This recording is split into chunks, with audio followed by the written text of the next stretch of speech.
ng bayan, maasahan anumang panahon.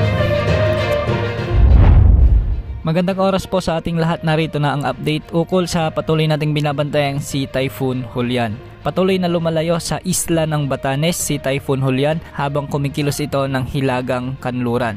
Huling namataan si Bagyong Julian west-southwest ng Itbayat, Batanes.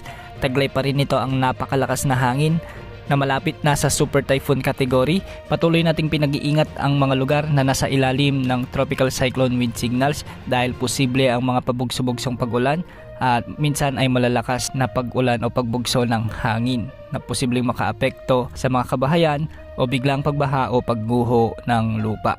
At dahil pa rin kay Bagyong Julian, makakaranas ng mabagyong panahon ang mga lalawigan ng Batanes, Cagayan kasama na ang Babuyan Islands. Makakaranas ang mga lugar na ito ng malalakas hanggang sa matitinding pag-ulan na posibleng magdulot ng mga biglang pagbaha at pagguho ng lupa. Samantala makakaranas naman ng maulan at mga pagbugso ng hangin ang nalalabing bahagi ng Ilocos Region, ang nalalabing bahagi ng Cordillera Administrative Region at ang nalalabing bahagi ng Cagayan Valley. Posible rin ang mga katamtaman at malalakas na pag-ulan at kung minsan ay matitinding pagbuhos ng ulan na posibleng magdulot ng mga biglang pagbaha at pagguho ng lupa. Samantala sa Metro Manila, Central Luzon, Calabarzon at Occidental Mindoro, nakakaapekto naman ang trough o extension ni Typhoon Julian. Kaya makakaranas ang mga lugar na ito ng maulap na kalangitan na may mga kalat-kalat na pagulan at pagkidlat, pagkulog. Samantala sa Visayas at Mindanao, asahan naman ang pag-iral ng mga localized thunderstorms